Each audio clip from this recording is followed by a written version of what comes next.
चुके हैं अपने डेली इंग्लिश ग्रामर सेशन 3 में। जैसा कि आप देख सकते हैं आज बहुत ही इंपॉर्टेंट सेशन है। सबसे ज़्यादा प्रॉब्लम ग्रामर में एक टॉपिक में लोगों को आती है, वो है ए, एन और द, यानी कि हाउ टू यूज़ आर्टिकल्स। अब चाहे कम्युनिकेट करना हो या एग्ज़ाम के लिए सीखना हो, सीखेंगे दोनों के लिए, राइट।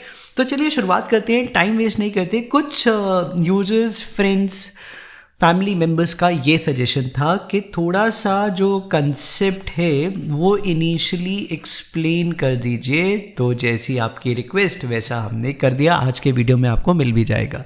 चलिए शुरुआत करते हैं। So don't forget to subscribe ताकि आपको अपडेट्स मिलते रहें और प्रॉब्लम ना हो कि नया इंग्लिश ग्रामर या वोकैब का सेशन कहीं गलती से भी मिस ना हो जाए। तो शुरुआत करते हैं सेशन की, टाइम वेस्ट नहीं करेंगे क्योंकि टाइम की ही कमी है हम सबके पास।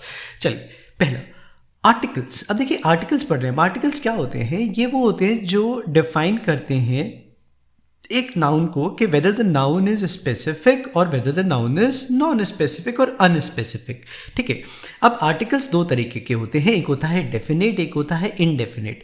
अगर आपको कोई प्रॉब्लम है तो आप इसको ऐसे ही समझ लीजिए कि जो डेफिनेट आर्टिकल है वो डेफिनेट सेंस का होगा, यानी कि वो पर्टिकुलर और स्पेसिफिक सेंस में बात करेगा, और जो इनडेफिनेट सेंस का होगा वो अनस्पेसिफिक हो जाएगा, राइट। यानी कि वो कोई जनरल सेंस कैरी करेगा। ये कितना आसान है कि जो पर्टिकुलर चीज़ों के बारे में बात करेगा वो डेफिनेट आर्टिकल होगा, जो जनरल चीज़ों के बारे में थोड़ी सी बात करेगा वो इनडेफिनेट आर्टिकल हो जाएगा। ये अनस्पेसिफिक साइट्स है, ये स्पेसिफिक साइट्स हैं। अब हम देखते हैं ए यानी आर्टिकल ए को हम कब यूज़ करते हैं? Used before words that begin with a consonant sound and a vowel sound. अब इसको देख लेते हैं। A E I O U. इसके अलावा rest of the 21 alphabets are what? Consonant, right. Now example देखते हैं। जैसे बोला a cat, a dog, an apple, an hour. अब इसमें आपको ध्यान रखना है, या तो आपके वर्ड की शुरुआत यानी कि शब्द की शुरुआत ए ई आई ओ यू से होना चाहिए, या अगर साउंड भी आ जाएगा तो भी हम क्या करेंगे? इनडेफिनेट आर्टिकल एन यूज कर लेंगे यहाँ पर। दूसरी तरफ जब हम डेफिनेट आर्टिकल द को यूज़ करते हैं तो वो स्पेसिफिक नाउन के लिए इस्तेमाल होता है या जिसके बारे में रीडर को जानकारी हो, जैसे the book on the table, the car we bought. So this is how you can differentiate. लेकिन कभी कभी हम इंडेफिनेट आर्टिकल्स और डेफिनेट आर्टिकल्स में कुछ एक्सेप्शंस के साथ इनको इंटरचेंज करके यूज़ कर सकते हैं। जैसे अगर मैं बोलता हूँ द और अ डॉक्टर, तो ये दोनों अपनी जगह पर सही हो सकता है। अगर ये पता चल जाए तो कितना बढ़िया है। देखिए अगर मैं बोलता हूँ देयर इज़ अ डॉक्टर, यानी कि कोई भी डॉक्टर। अगर मैं हॉस्पिटल में जाकर बोलता हूँ इज़ देयर अ डॉक्टर, तो कोई भी डॉक्टर है क्या?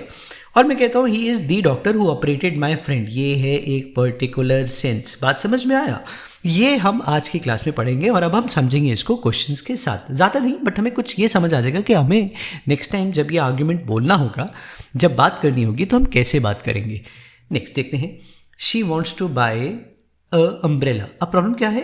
अ अम्ब्रेला। अभी हमने क्या बोला? A E I O U. ये क्या हो गया? यू। साउंड भी क्लियर है और बात भी क्लियर है। यहाँ पर ए नहीं आएगा क्योंकि अम्ब्रेला है, तो यहाँ पर हो जाएगा एन।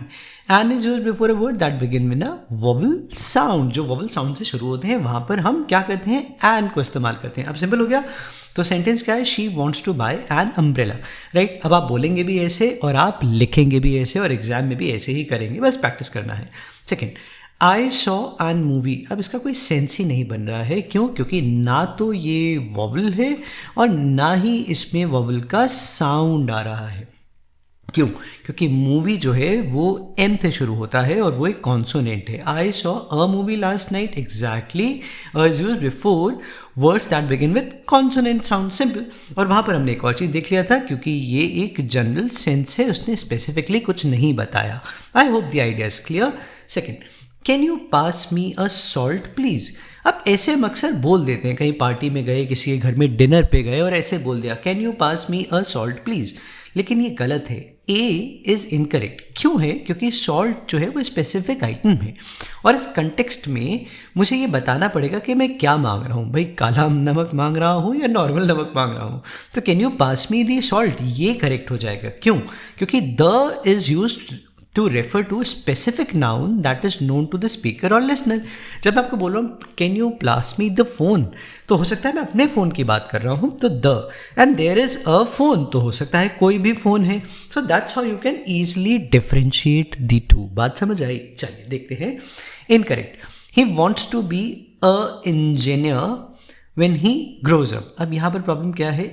क्यों? क्योंकि ई से शुरू हुआ है। वॉवल देखिए AEIOU, सिंपल हो गया, ई से शुरू हुआ। A is incorrect because engineer begins with a vowel sound. He wants to be an engineer, ये करेक्ट हो जाएगा। इसको बोलते हुए भी ध्यान रखा करें ताकि ये हमेशा सही हो जाए। तो आदत डालनी पड़ती है और फिर धीरे धीरे हम इंप्रूव कर लेते हैं। An is use before words that begin with a vowel sound, simple.